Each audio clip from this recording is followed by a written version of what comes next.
윤석열 대통령 탄핵 심판 선고가 이번 주 중 이뤄질 거란 예측이 나온 가운데 대구 지역 5개 야당이 대통령의 즉각 파면을 촉구하고 나섰습니다. 혼란은 이번 주 내로 종식돼야 한다며 만장일치로 파면을 선고해달라고 주장했습니다.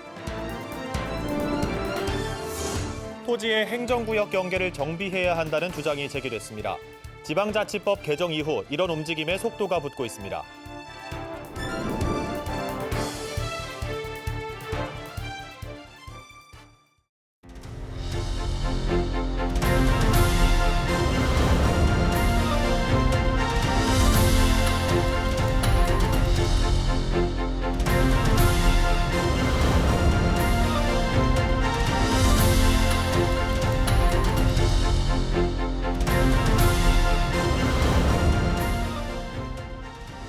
시청자 여러분 안녕하십니까? BTV 대구 뉴스입니다. 첫 소식입니다.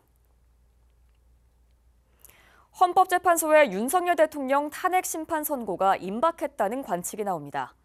대구 지역 5개 야당은 대통령의 즉각 파면을 촉구하고 나섰는데요. 혼란은 이번 주로 종식되어야 한다며 만장일치로 파면을 선고해달라고 주장했습니다. 김민재 기자가 취재했습니다. 윤석열 대통령의 탄핵 심판 선고가 임박한 가운데 민주당과 개혁신당 등 대구 지역 5개 야당이 한자리에 모였습니다. 야 5당은 대통령이 권력을 찬탈하고 독재를 위한 내란 계엄을 100일이 넘도록 방치하는 건 공화국의 근본을 파괴하는 행위라고 지적했습니다. 우리 국민들이 어떻게 이루는 헌법과 민주주의인데 그것을 완전하게 부정하고 대한민국 공동체를 완전히 파괴하라는 그런 무시무시한 내란 계엄을 시도한 것에서 전혀 반성하고 있지 않습니다. 헌재의 시간이 길어지면서 대한민국의 헌정 질서와 법치주의는 더 만신창이가 되었다고 지적하면서 헌법재판소는 즉각 윤석열 대통령을 파면해야 한다고 촉구했습니다. 그럼 내디딜 곳마저 사라진 지금 무엇보다 디딜 곳을 제대로 만드는 게 시급합니다. 만장일치 내란 속의 윤석열 파면이 심각한 국가적 대혼란의 종지부를 찍고 민생도 지난 시간 동안 자랑스럽게 세워왔던 민주 헌정 질서를 바로 세우는 시작입니다. 대구 야 5당은 앞으로 매일 시국회의에 참여해 힘을 보태는 한편 탄핵 인용이 되는 날까지 연대하겠다고 밝혔습니다. 이승만 대통령의 독재에 한 거예요. 전국에서 제일 먼저 민주화의 기치를 걸었던 2.28 운동, 우리가 그 정신을 받들어서 민주주의를 유린하고 공화주의를 훼손하고 있는 윤석열 탄핵을 촉구하는 더불어민주당 대구시당은 이날 기자회견을 시작으로 2.28 기념중앙공원에서 헌재의 선고일까지 탄핵을 요구하는 천막 농성에 돌입할 예정입니다. BTV 뉴스 김민재입니다. 나란히 붙어있는 두 주택인데도 서로 행정구역이 다른 경우가 있죠. 더 복잡한 곳은 분명 건축물은 하나인데 2개 구에 걸쳐 있는 사례도 있습니다. 이런 기형적인 행정구역은 주민들에게 불편을 주고 있는데요. 지방자치법이 개정되면서 이렇게 불합리한 경계가 있다면 지방자치단체 간 협의로 다시 정비해야 한다는 주장이 나왔습니다. 천혜열 기자가 보도합니다. 골목 안에 나란히 서 있는 단독주택 2채. 행정구역상 왼쪽은 남구, 오른쪽은 달서구입니다. 행정구역 경계가 골목이 아닌 주택과 주택 사이로 돼 있다 보니 지자체에서 받는 복지 서비스는 서로 다를 수밖에 없습니다. 인근에 또 다른 2층 상가주택. 분명 지붕은 하나뿐인데 이 주택은 달서구 송현 1동과 남구 대명 11동 2개 번지를 갖고 있습니다. 행정구역 법정 경계도를 보면 두 행정구역의 경계는 정확히 이 상가주택을 가로질러 형성돼 있습니다. 전화를 내가 했어. 그래 세금도 달서구는 달서구대로 나오고 남구는 남구대로 나오고 이거 뭐 좀 안 좋다 하면서 내가 그냥 한타를 이래 합할 수가 없나 하니까 구가 틀리기 때문에 안 됩니다. 이 캐포더라. 행정구역 경계가 모호한 사례는 또 있습니다. 이 골목은 달서구 감삼동과 서구 중리동의 경계입니다. 이 경계는 골목 끝에서부터 주택 여러 채를 200여 미터 정도 가로지릅니다. 안방은 서구, 마당은 달서구가 될 수도 있는 상황입니다. 인근의 한 아파트는 같은 브랜드의 아파트인데도 골목 하나를 사이에 두고 어느 동은 서구, 어느 동은 달서구로 나뉘어져 있기도 합니다.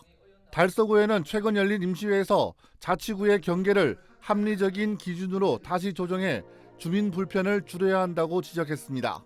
지속적인 재개발과 재건축으로 도시 디자인과 환경이 그 어느 때보다도 급변하고 있습니다. 시대가 변하면 행정 또한 그에 맞추어 변해야 한다고 생각합니다. 주민들이 느끼는 불편과 요구사항을 정확히 파악하고 조정해 주는 것이 집행부가 지향해야 할 행정 서비스가 아닌가 생각합니다. 지난해 개정된 지방자치법은 같은 생활권이라고 하더라도 주민 불편을 초래한다면 경계 변경에 대한 조정을 할 수 있다고 되어 있습니다. 주민 의견 수렴을 통해 불합리한 행정구역이 있다면 자치구 간 협의를 통해 경계의 조정은 반드시 필요해 보입니다. BTV 뉴스 천혜열입니다. 지난 12월 농림축산식품부가 벼 재배 면적 조정제를 실시해 8만 헥타르의 논을 줄이겠다고 발표한 이후 후폭풍이 이어지고 있습니다. 벼 재배 면적을 감축하면 공공비축미 배정을 우대한다는 인센티브를 내놨는데 감축하지 않으면 상대적으로 불이익을 받는 셈이라 농민들의 반발이 거셉니다. 일선 지자체들도 부담이 큰데요. 홍하영 기자가 취재했습니다. 경북 예천에서 벼 농사를 짓고 있는 최한열 씨. 최근 걱정이 생겼습니다. 정부가 벼 생산량이 많아 쌀 가격이 떨어진다며 벼 재배 면적 조정제를 실시했기 때문입니다. 지역에 할당된 만큼 재배 면적을 줄이면 공공비축미 배정 등 인센티브가 주어지는데 최 씨는 이를 따르지 않았을 경우 불이익을 받을까 걱정입니다. 여기다 대체 작물로 논콩, 옥수수, 참깨 등의 재배를 장려하는데 겨울에도 물이 고여 있을 정도로 배수가 어려운 땅에 다른 작물을 심는 건 상상하기 어렵습니다. 쭉 보면 타작물 재배를 계속 권장을 했고 농가에서도 따랐는데 결국은 초기에 콩값이 좋았다가 지금은 작년 예를 들면 콩값이 반토막 났단 말이에요. 이런 경우가 또 생길 거라고. 이걸 해야 되나 말아야 되나. 정부에서 하기는 하라고 하는데 나는 솔직히 못하겠다. 농림축산식품부는 지난해 12월 벼 재배 면적 조정제를 통해 전국 벼 재배 면적 8만 헥타르를 감축하는 것을 목표로 조정제를 시행하겠다고 밝혔습니다. 지역별로 감축 목표치를 배정하고 농가의 타작물, 친환경 작물로의 전환을 유도하는데 사업 수행 최전선에 있는 지자체는 농민들의 반발에 부담을 느끼기도 했습니다. 인터뷰가 어렵다는 경북 지역의 한 지자체는 현재 권고 형식으로 조정 면적을 받았지만 아직 읍면의 수치를 공개하지 못했다며 지자체 수준에서 다른 의견을 내는 게 쉽지 않다고 조심스럽게 입장을 밝히기도 했습니다. 경북도의회 노성환 의원은 경북도가 타작물 재배 지원을 확대한 부분도 있지만 갑작스런 벼 재배 면적 조정은 농민들에게 여전히 부담일 것이라고 말했습니다.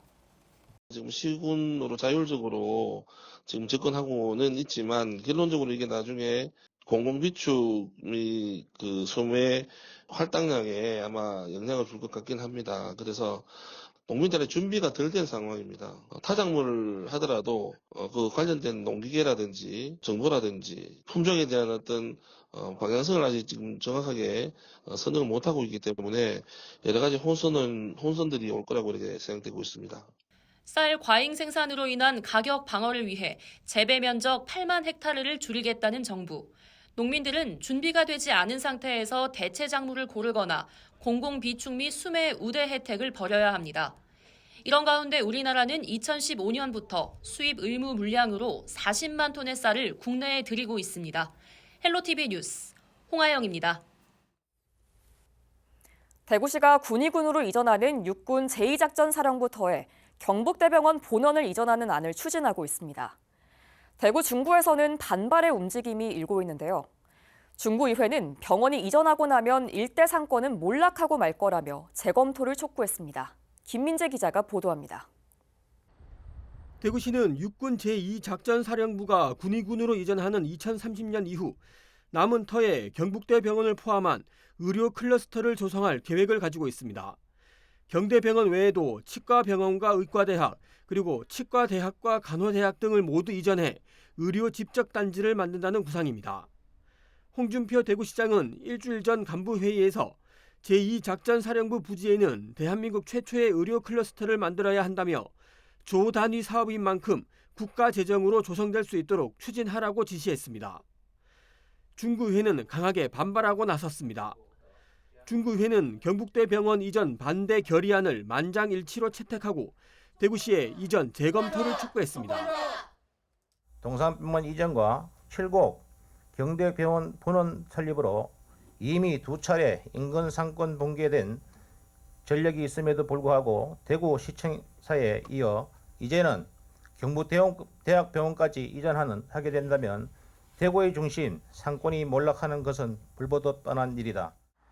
중구청도 문화재인 경대병원의 이전 시 후적지 개발에 대한 그 어떤 계획도 시가 가지고 있지 않다며 우려를 표했습니다. 문화재입니다.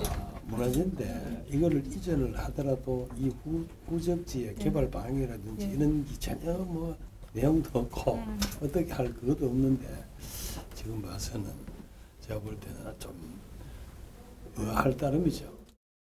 현재 경북대 병원은 삼덕동에서 다른 곳으로 이전하는 방안을 포함한 관련 연구 용역을 진행 중이며 결과는 이달 중에 나올 예정입니다.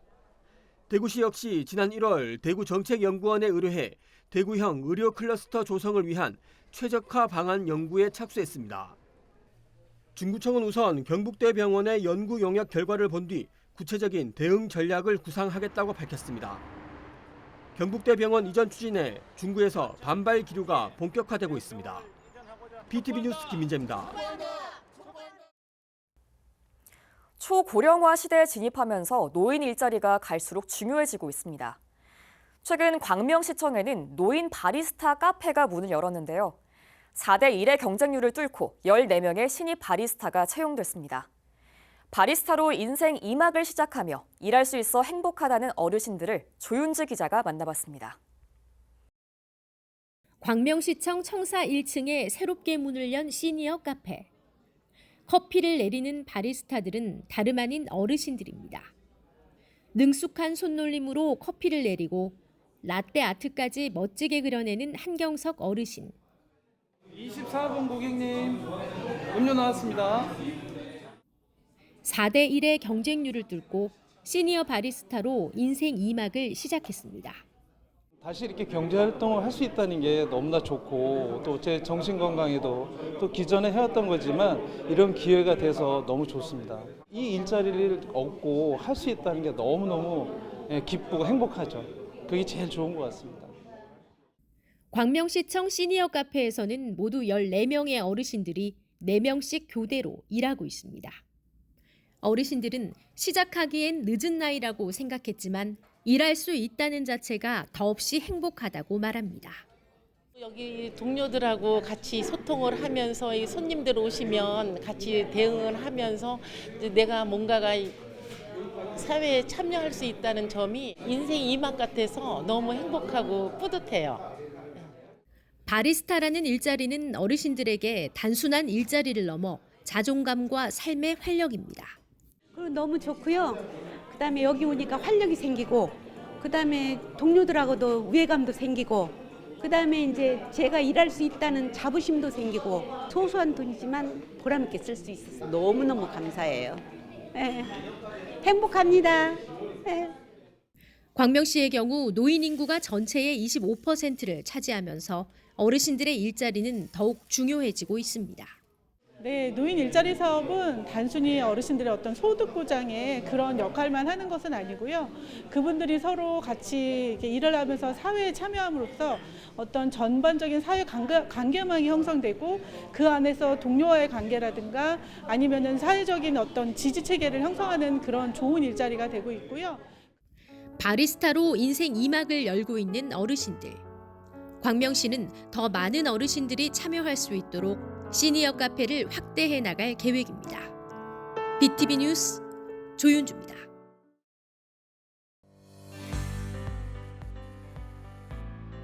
스무 살이 되면 하고 싶은 일 참 많죠. 이제 막 성인이 된 분들에게 꿀 같은 소식이 있습니다. 바로 청년 문화예술 패스입니다.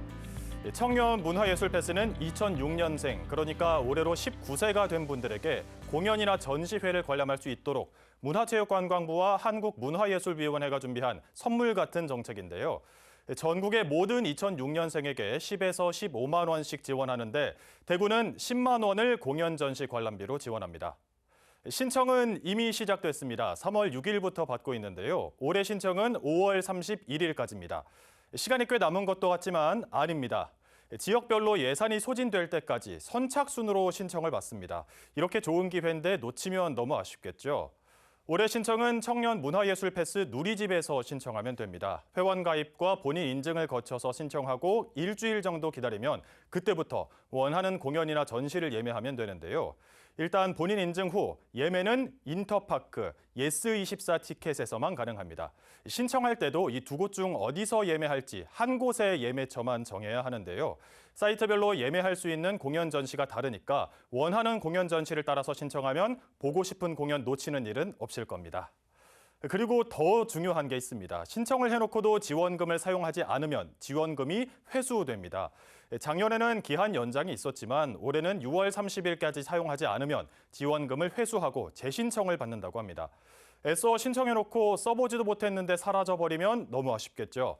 예매는 미리 할수록 더 좋으니까요. 까먹고 있다가 괜히 아쉬워지는 일 없도록 하시기 바랍니다.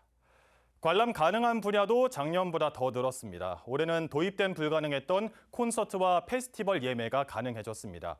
뮤지컬, 음악회, 연극 같은 공연은 당연히 가능하고요. 팬미팅이나 아동 관련 행사만 제외됩니다. 대구엔 공연이나 전시가 또 참 많죠. 6월엔 딤프도 있고요. 대명 공연거리에선 언제나 연극이 무대에 오르고 있는데요. 이번에 성인이 된 2006년생 시청자 여러분이 좋아하는 가수의 공연을 보는 것도 좋을 것 같고요. 평소에 잘 모르고 경험하기 어려웠던 공연 전시로 취향을 넓혀가는 것도 좋을 것 같습니다. 뭐든 공짜면 재밌겠죠. 다음 주에도 유용한 소식으로 돌아오겠습니다.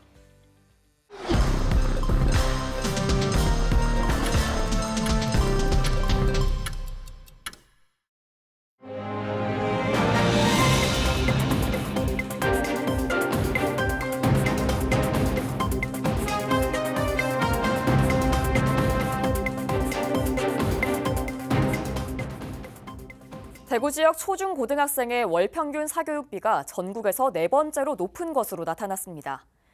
통계청이 발표한 2024년 초중고 사교육비 조사 결과를 보면 대구는 47만 8천 원으로 전년과 비교하면 19,000원 증가했습니다. 사교육 참여율도 81.8%로 전년보다 1.6%포인트 증가했지만 전국 순위는 4위로 같은 수준을 유지했습니다. 대구시 교육청은 대구의 사교육비가 4.1% 증가한 것으로 나타났는데 전국 평균인 9.2%보다는 크게 낮아 최근 3년 동안 사교육비 증가세는 둔화됐다고 분석했습니다. 대구시가 청년들의 취업 과정에서 경제적 부담을 줄여주기 위해서 대구 소재 기업에 면접을 보는 청년들에게 면접비를 지원합니다. 지원 자격은 만 39세 이하 미취업 청년이며 면접에 참여했다는 기업에 증빙 서류를 갖춰 신청하면 1회에 한해 5만 원을 지원합니다. 타 지역 청년이 대구 소재 기업에 면접을 본 경우에도 신청할 수 있습니다. 신청은 대구시 청년센터 홈페이지를 통해 하면 됩니다. 디지스트 뉴바이올로지학과 정영태 교수팀이 자궁경부 줄기세포의 정체와 분화 과정을 세계 최초로 규명하고 이를 바탕으로 유산균이 자궁경부암 발생을 억제할 수 있다는 사실을 밝혀냈습니다. 이번 연구는 칠곡 경북대병원 정근호 교수팀, 동국대 이민호 교수팀과 함께 진행됐으며 자궁경부암 예방을 위한 새로운 단서를 제공할 것으로 기대됩니다. 유산균은 여성의 질 내에 가장 많이 존재하는 유익균으로 이번 연구를 통해 암의 진행을 억제하는 기전이 새롭게 밝혀졌습니다. 남구 대명동에서 초등학교 2학년부터 6학년까지의 학생들을 위한 돌봄 프로그램 꿈 자란마을 학교가 개소되었습니다. 방과 후부터 주양육자의 퇴근 시간까지 운영되며 스포츠 활동과 창의 공예 등 다양한 프로그램이 진행됩니다. 대구시가 주택 태양광 및 태양열 설치 시 정부 보조금 외에 추가 지원을 제공합니다. 3kW 태양광 설치 비용은 493만 원이지만 보조금을 통해 197만 원으로 줄일 수 있습니다. 이는 신재생 에너지 보급을 촉진하기 위한 대구시의 정책입니다. 달성구는 11월까지 산모 힐링 음악회를 9회 개최하여 태아와 산모에게 음악을 선물할 예정입니다. 이 행사는 임신 중인 산모에게 편안한 시간을 제공하기 위해 마련되었습니다. 대구시 교육청이 진로진학 플러스라는 진로진학 정보지를 발간하였습니다. 이 정보지는 올해 대입 일정과 관련 용어, 그리고 대입 준비에 필요한 요령을 포함하고 있습니다. 진로진학 플러스는 학생들과 학부모들을 위해 내년 2월까지 매월 발간될 예정입니다. 이상 간추린 소식입니다. 집은 하나인데 주소는 2개. 옆집이지만 주소만 보면 너무 먼 이웃. 이렇게 모호한 행정구역으로 인한 불편은 크지만 해결은 쉽지 않습니다. 지자체 간 합의가 있어야지만 서로 인구, 세수를 잃지 않기 위한 기싸움에 지쳐가는 건 주민인데요. 행정은 무엇 때문에 있냐는 질문에 시민보다 우선해야 할 것은 없다고 답해야 할 것 같습니다. 이상으로 뉴스를 마칩니다. 저희는 시청자에게 힘이 되는 소식으로 다시 찾아뵙겠습니다.